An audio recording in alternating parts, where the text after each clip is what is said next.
ओम शांति।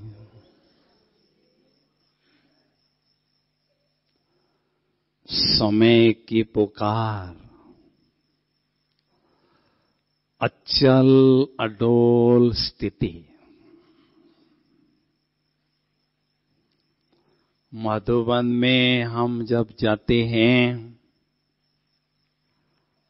तो ब्रह्मा बाबा के अचल अडोल स्थिति की यादगार शांति स्तंभ के रूप में पाई जाती है। यहां तक ही नहीं, लेकिन माउंट आबू में अचलगढ़ के रूप में भी बाबा के और हम बच्चों के अचल और अडोल स्थिति की यादगार अचलगढ़ के रूप में पाई जाती हैं। तो हम बाबा के बच्चों ने बाबा के साथ ऐसी अचल अडोल स्थिति हर कल्प प्राप्त की है और इस कल्प में भी प्राप्त करनी है। क्योंकि जिनकी अचल अडोल स्थिति होगी, अंत में उन्हों को बेहद की सेवा करने का चांस मिलेगा।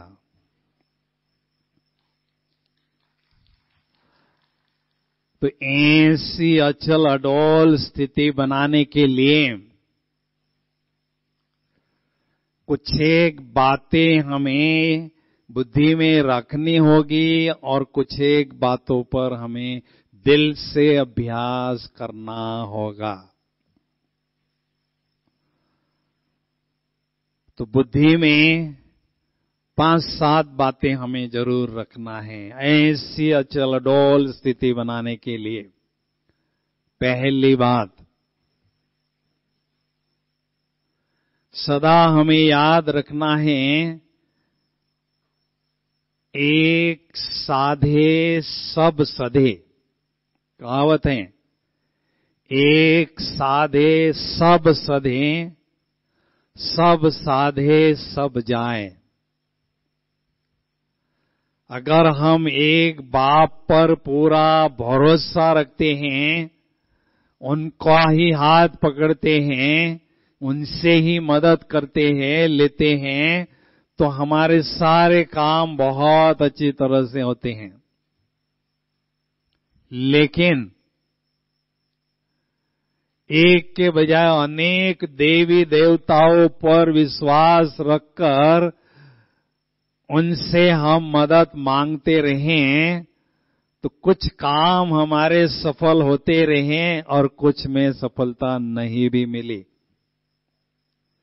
इसलिए इस संगम युग में एक बाबा पर पूरा हमें भरोसा रखना है और उनसे ही हमें मदद लेते रहना है। दूसरी बात, भक्ति मार्ग में जो हम गाते थे, तुम्ही से खाऊं, तुम्ही से बैठूं, तुम्ही से खेल रचाऊं और तुम्ही से सोऊं, ये जो कहावत हम सुनते आए हैं, उसका हमें प्रैक्टिकल अनुभव अभी करना है। क्योंकि सतयुग त्रेता युग में इसकी आवश्यकता नहीं थी।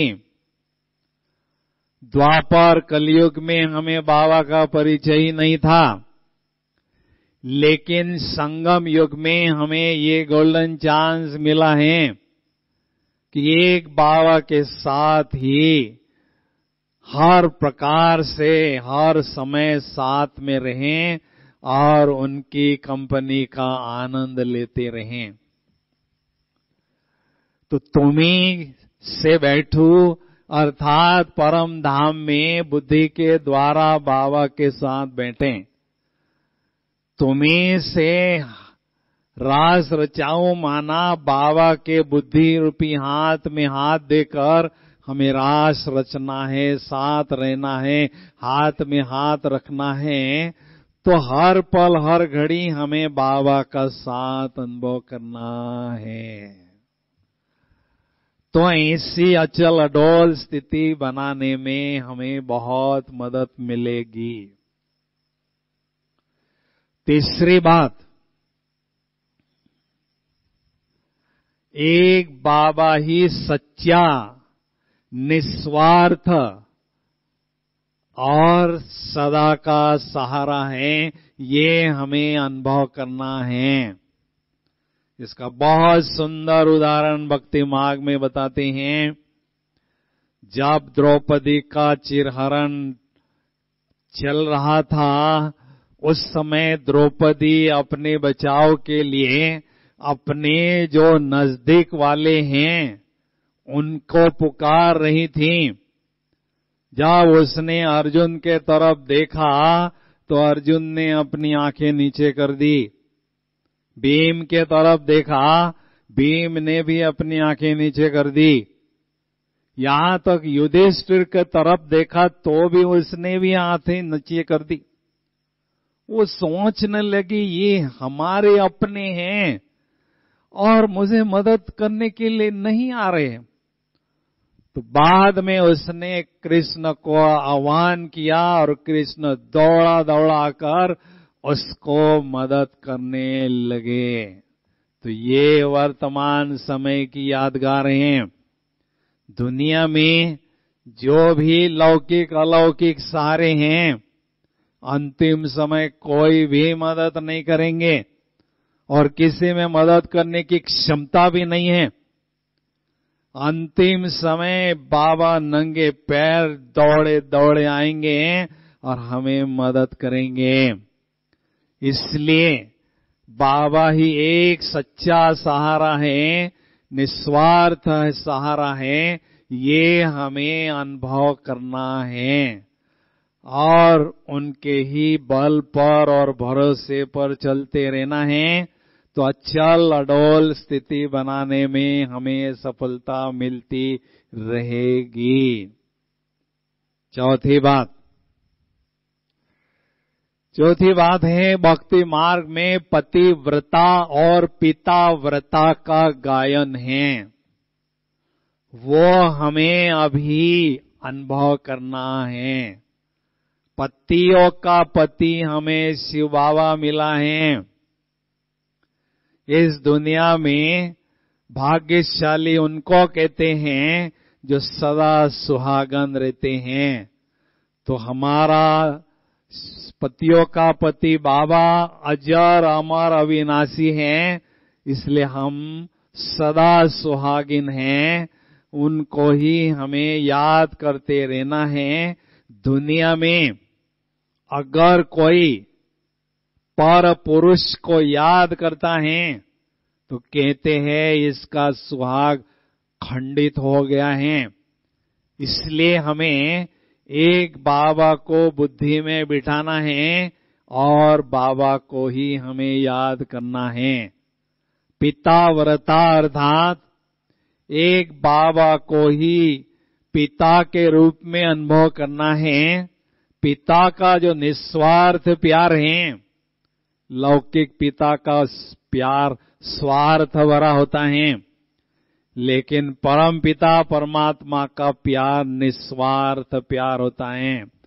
तो वो निस्वार्थ प्यार हमें अनुभव करना है और उनका ही फरमानदार ईमानदार बच्चा बनकर पिताव्रता को हमें अच्छी तरह से अनुभव करना है। पांचवी बात, सर्वशक्तिवान बाबा की शक्तियों का एहसास हमें करना है। हम साधारण आत्माएं नहीं हैं, सर्वशक्तिवान के बच्चे हैं। शेर का बच्चा शेर होता है, कोई गधा वगैरह नहीं होता है। तो सर्वशक्तिवान बाप के हम मास्टर सर्वशक्तिवान बच्चे कहलाते हैं। ज्ञान सूर्य बाबा के बच्चे हम मास्टर ज्ञान सूर्य कहलाते हैं। इसलिए अमृत वेले से शक्तिशाली स्वरूप को हमें याद करना है और सारे दिन भर में बाबा की छत्र छाया में अनुभव करते जाना है और बाबा से शक्तियों की अनुभूति करते जाना है, शक्तियों का स्टॉक बढ़ाते जाना है। गीत में भी हम सुनते हैं कि तुम महज इंसान नहीं हो, तुम सर्वशक्तिवान की संतान हो।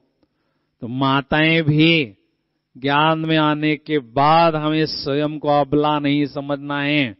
मैं नारी शिव शक्ति हूं, मास्टर सर्वशक्तिवान हूं, इससे श्रेष्ठ सोमान में रहना है। घड़ा अगर थोड़ा भी खाली होता है तो वो छलकता रहता है। इसलिए हमें स्वयं को शक्तियों से भरपूर करना है, तो हमारी स्थिति अचल अडोल बनती जाएगी। अगर शक्तियां कम होगी तो स्थिति डोलायमान हो सकती है, स्थिति हलचल में आ सकती है। और जब हलचल में हम आते हैं तो हल चलाने जैसी मेहनत इस ईश्वरीय जीवन में करने लगते हैं। इसलिए भगवान हमारा बाप है, हमें हल चलाने जैसी मेहनत करने की जरूरत नहीं है। सदा अचल अडोल रहना है, अंगद के समान एकदम स्थिर स्थिति को प्राप्त करना है। छठवीं बात, हमने देखा प्रकाश मणि दादी जी एक बल और एक भरोसे पर रहकर सदा अचल अडोल स्थिति अनुभव करती थी। मैंने दादी जी के साथ 30 वर्षों तक मधुबन में रहा और दादी जी को मैं बार बार देखता था कि दादी जी के सामने जो भी समस्या आती थी, उन समस्याओं को दादी जी कैसे पार करती थी। तो दादी जी का इंटरव्यू मैं एक बार ले रहा था, तो दादी जी से पूछा कि दादी जी आप इतना बड़ा यज्ञ का कारोबार संभालती हैं, परिस्थितियां, कठिनाइयां, समस्याएं आती हैं, क्या आपकी स्थिति हलचल में नहीं आती हैं? तो दादी जी ने जवाब दिया था कि देखो, दुनिया के सबसे पावरफुल 2 फोर्सेस मेरे साथ साथ सदा रहते हैं। एक कंधे पर मैं शिव बाबा को अनुभव करती हूँ और दूसरे कंधे पर ब्रह्मा बाबा फरिश्ता रूप में मेरे साथ रहते हैं। तो कोई भी समस्या आती है तो इनकी मदद से हर समस्या चुटकी से पार हो जाती है और मैं सदा अचल अडोल निश्चिंत रहती हूँ। तो हमें भी ऐसा अनुभव करना है। कोई भी समस्या आती थी, कितनी भी बड़ी समस्या यज्ञ पर आती थी, तो दादी जी का एक स्लोगन बहुत पक्का था, करो तपस्या मिटे समस्या। तपस्या करना अर्थात सर्वशक्तिवान परमात्मा का सहारा लेना, मदद लेना, और जिस कार्य में सर्वशक्तिवान की मदद मिलती है उस कार्य में हमें सफलता न मिले, ये हो नहीं सकता है। इसलिए हमें बाबा की मदद लेते रहना है और अपनी स्थिति को पावरफुल बनाते जाना है। 7वीं बात, द्वापर युग से हम सुनते आए हैं थे कि भक्ति में शक्ति है। क्यों ऐसा कहते थे? क्योंकि शुरू में हमारी भक्ति अव्यभिचारी थी। हम सभी परमात्मा को, सर्वशक्तिवान परमात्मा को इनडायरेक्टली शिवलिंग के रूप में याद करते थे, तो उस भक्ति में शक्ति की अनुभूति होती थी। लेकिन जैसे जैसे आगे बढ़ते गए भक्ति व्यभिचारी होती गई, अनेकों को हम याद करने लगे, उसके कारण भक्ति में शक्ति भी कम अनुभव होने लगी। इसलिए हमें अव्यभिचारी याद में बाबा के रहने का पुरुषार्थ करना है। ज्ञान मार्ग में आने के बाद एक स्लोगन कभी भी नहीं बोलना है, जैसी स्थिति वैसी स्तुति होती है। हर कोई चाहता है मेरी स्तुति हो, लेकिन जैसी स्थिति होगी वैसी ही स्तुति होगी। दूसरे शब्दों में इसको कह सकते हैं, जैसी अवस्था वैसी व्यवस्था आत्माओं के द्वारा, प्रकृति के द्वारा होती हैं। इसलिए बाबा तो मुझे मिला, भगवान तो मुझे मिला, लेकिन भगवान से मुझे क्या मिला है और क्या मिलना है, इस बात को बार बार हमें अपने से पूछते रहना है। तो बाबा से हमें शक्तियां लेते रहना है और स्थिति को अचल अडोल बनाते जाना है। आप सभी इतने दूर से बाबा के घर में आए हैं, क्यों आए हैं, किस लिए आए हैं? बहुत सुंदर अलौकिक अनुभव करने के लिए ऐसे श्रेष्ठ स्थान पर पहुंचे हुए हैं। और जितने जितने अलौकिक अनुभव हमारे पास बढ़ते जाते हैं, उतनी अनुभव की अथॉरिटी हम बनते जाते हैं और हमारी स्थिति अचल अडोल बनती जाती है। अभी बाबा के पास आने के बाद अचल अडोल स्थिति बनाने का गुह्य राज क्या है, इसको समझना जरूरी है। अचल अडोल स्थिति बनाना है तो 3 बातों पर हमें दिल से अभ्यास करना जरूरी है। अगर इन 3 बातों पर अभ्यास करेंगे, गारंटी है मेरी, आपकी स्थिति निरंतर मजबूत बनती जाएगी और स्थिति का स्तर ऊंचा उठता जाएगा। आप आगे ही आगे बढ़ते जाओगे। बाबा के बच्चे बनने के बाद पुरुषार्थ तो सभी करते हैं, लेकिन कई अच्छी उन्नति करते हैं, कोई न भी कर सकते हैं। तो अच्छी उन्नति करने के लिए श्रेष्ठ स्थिति बनाने का गुह्य राज क्या है, इस राज को हमें समझना बहुत जरूरी है। श्रेष्ठ स्थिति बनाने के लिए पहली बात,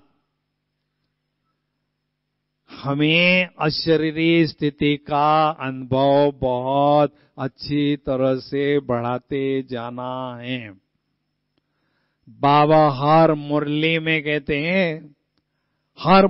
कहते हैं कि बच्चे स्वयं को आत्मा समझो। कोई मुरली खाली नहीं होगी जिसमें बाबा ने इस बात को दोहराया नहीं होगा।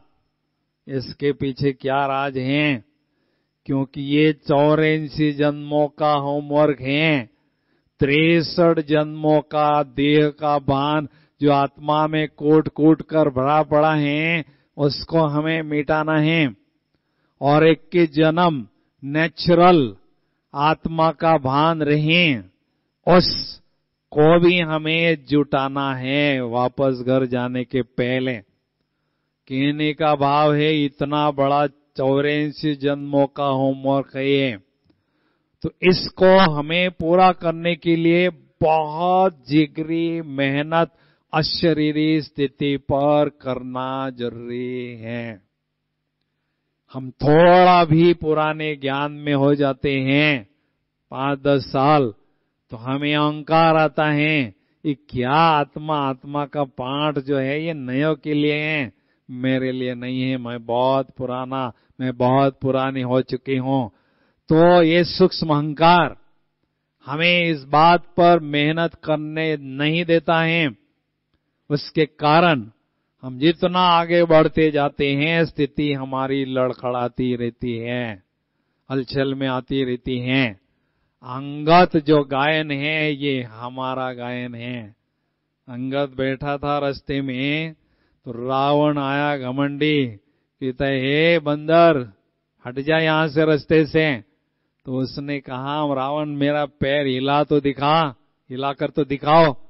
तो वो पैर हिलाने लगा, पसीना पहुंचने लगा, पैर हिला ही नहीं सका। तो बाद में सोचा ये कोई जादू का बंदर है। तो अंगद किसका नाम है, क्यों नाम है ये अंगद? अंगद अर्थात जिसने अंग को भुला दिया।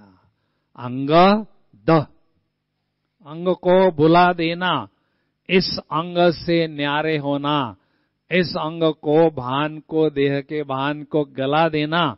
तो जब हम आत्मिक स्थिति में स्थित रहते हैं, तो माया रावण बुद्धि रूपी पैर हमारा नहीं हिला सकती है, चाहे कितना भी वो प्रयास करें। तो इसलिए हमें बहुत अच्छी तरह से आत्मा का अभ्यास पक्का करते जाना है।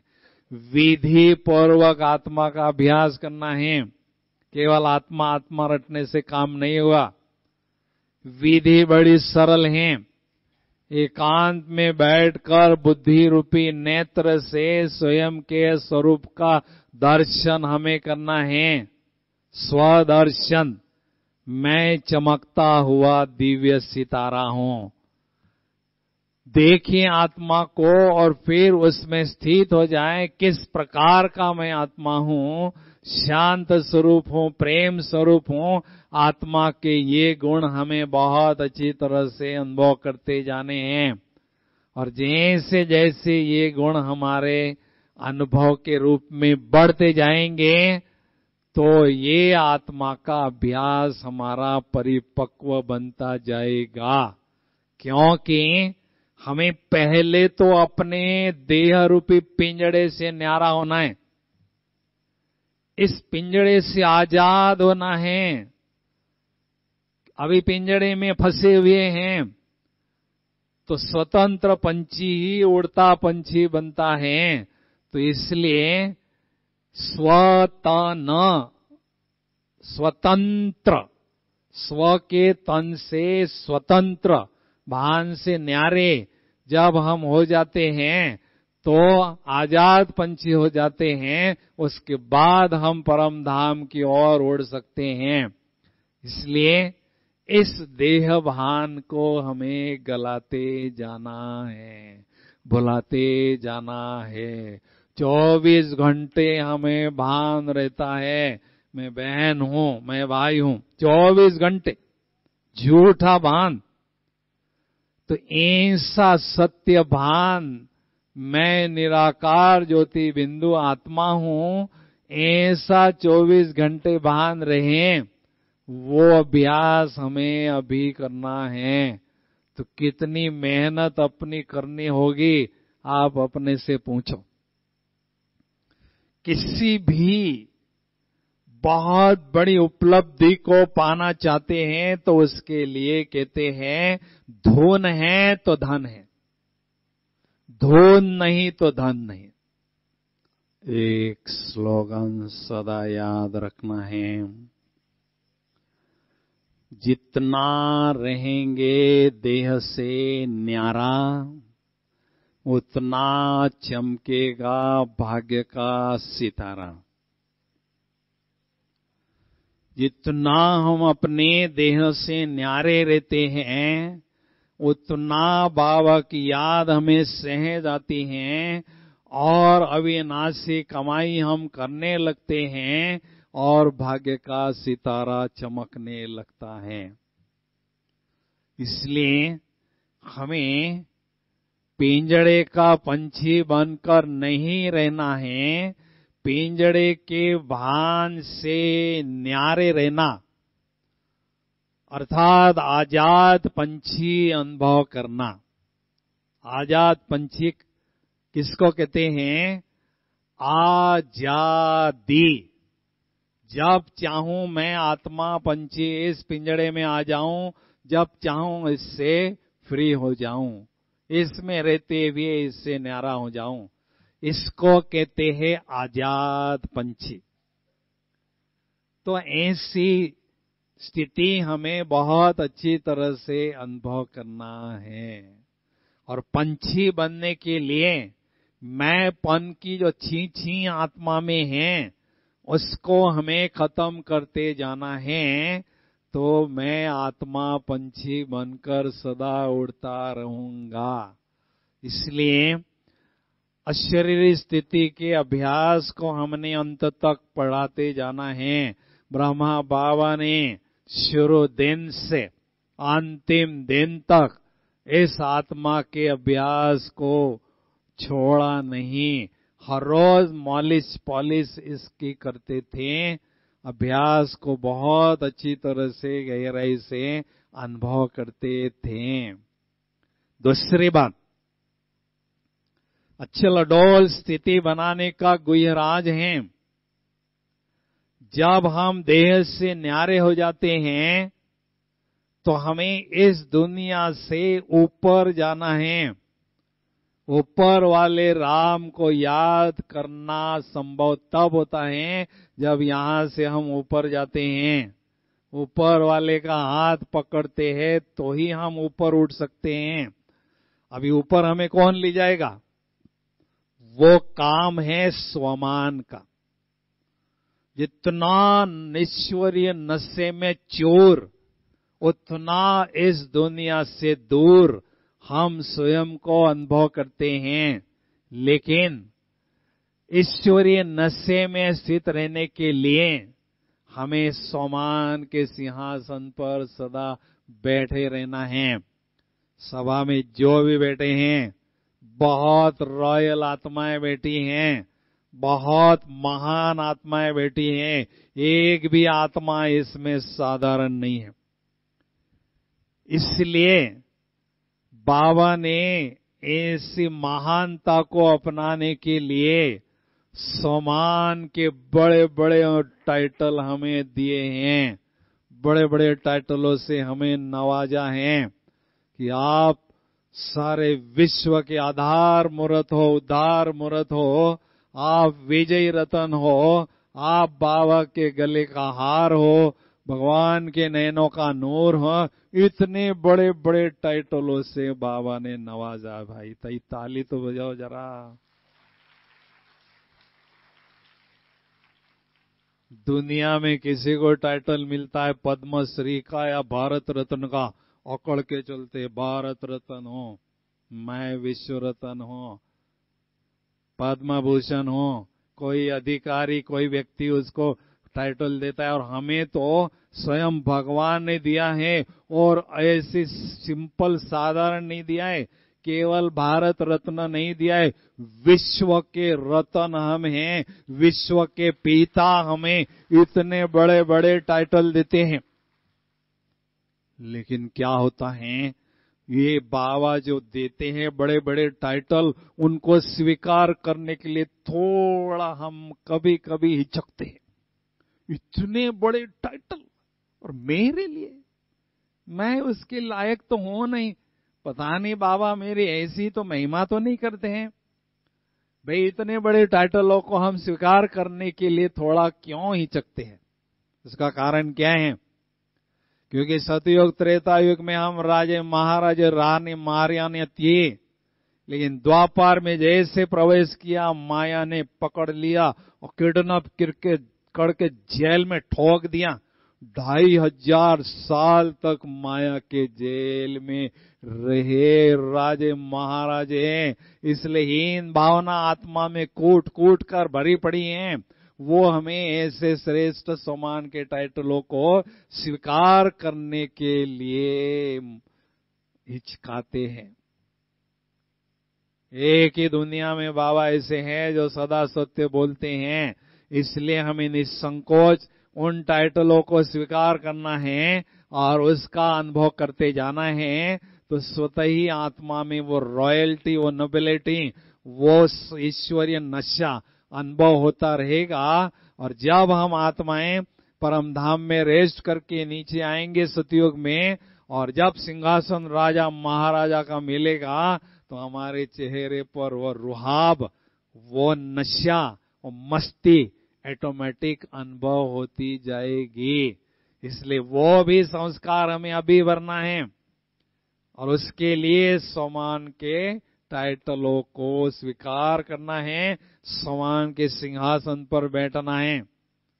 राजा हमेशा सिंहासन पर बैठता है, और राजा हमेशा अपने प्रजा पर नियंत्रण और अनुशासन करता है। बाबा कहते हैं, मेरी आशा है हर एक आत्मा रूपी बच्चा को मैं राजा बच्चे के रूप में देखना चाहता हूं। बाबा की आशा हम पूरी नहीं करेंगे तो कौन करेगा? तो मैं आत्मा राजा इस समान के सिंहासन पर बैठा हूं, और जो भी मेरी स्थूल और सूक्ष्म कर्मेंद्रियां हैं, उस पर शासन और नियंत्रण करके स्वराज अधिकारी स्थिति की अनुभूति कर रहा हूं। ऐसा हमें अनुभव अच्छी तरह से बढ़ाते जाना है। कोई भी जो भी समान का टाइटल आपको नशा चढ़ाता है, खुशी का अनुभव कराता है, समझ लो वो टाइटल आपकी आत्मा के लिए सुटेबल है। तो मैं आत्मा विश्व कल्याणकारी आत्मा हूं, ये दोनों बातें साथ साथ रहेगी तो आपको नशा चढ़ता जाएगा, ईश्वरीय खुमारी चढ़ती जाएगी, तो माया की बीमारी आपको नहीं लगेगी। लेकिन हमें अपनी मस्ती में सदा रहना है। दुनिया की सबसे बड़ी हस्ती हमें मिली है, तो जितनी बड़ी हस्ती उतनी बड़ी मस्ती हमें अनुभव होनी चाहिए। जो बहुत बुद्धिमान होते हैं, जो बहुत होशियार होते हैं, वो दो चीजें अपने चेहरे पर रखते हैं, एक खुशी और दूसरी खामोशी। खामोशी अर्थात शांत चित्त रहना। खुशी और खामोशी हमारे चेहरे पर हमेशा रहें, तो बाबा की याद हमें बहुत सहज होने लगती है। इसलिए समान के टाइटल को हमें दिल से स्वीकार करना है और उसमें स्थित होने का अभ्यास करना है। अभी यहां से आप परम धाम में बाबा के पास जाकर बैठ गए, परम धाम में ऊपर वाले के पास बैठ गए। अभी यहां लंबे समय तक हम बैठे रहें, उसके लिए हमें क्या करना है? क्योंकि हम बाबा के पास जाते हैं, देह का भान हमें अपनी तरफ खींचता है, माया अपनी तरफ खींचती है। हम बाबा के पास जाके बैठते हैं, माया हमें नीचे खींचती है। इसी संघर्ष में हमारा समय चला जाता है। इसलिए वहां लंबे समय तक बैठने का काम कौन करा सकता है? बाबा से जो जिगरी प्यार है, वो जितना बढ़ता है उतना हम बाबा के समीप अनुभव करते हैं। तो इसलिए प्यार एक ऐसी दुनिया की चुंबकीय शक्ति है जो हमारे और बाबा के बीच में हजारों मीलों की दूरी है। उस दूरी को समाप्त करके आमने सामने की ही नहीं, लेकिन कंबाइंड स्थिति की अनुभूति ये प्यार कराता है। इसलिए जहां प्यार वहां बुद्धि की तार स्वतः ही जुड़ जाती हैं। जैसा प्यार वैसे बुद्धि की तार जुड़ जाती हैं। इतना प्यार उतना देर तक बुद्धि की तार बाबा के साथ जुटी रहती हैं। इसलिए हमारे दिल में परमात्म प्यार दिन प्रतिदिन बढ़ता रहे। आप कहेंगे हमारा तो प्यार बाबा के साथ है, इसमें कोई संदेह नहीं है, बिल्कुल है। लेकिन बाबा चाहते हैं जिगरी प्यार, हड्डी प्यार, सच्चा प्यार बाबा के साथ हो। हमने दादियों को देखा, उनके पास कुछ नहीं था, कोई डिग्री नहीं थी, कोई पर्सनालिटी नहीं थी, लेकिन जब वो बाबा से डायमंड हॉल की स्टेज पर मिलती थी, बाबा उनको अपनी बाहों में समा लेते थे और वो भी बाबा को अपनी बाहों में समा लेती थी। क्या था उनके पास? खुदा भी उन पर फिदा था। उनके पास, उनके रग रग में, रोम रोम में केवल परमात्म प्यार ही था, इसलिए वो खुदा भी उन पर फिदा था। ऐसा सच्चा प्यार हमें बाबा के प्रति बढ़ाते जाना है। प्यार के सागर के हम बच्चे हैं, सबके साथ प्यार से रहना है, लेकिन जिगरी प्यार केवल एक बाबा के साथ ही हमें रखना है।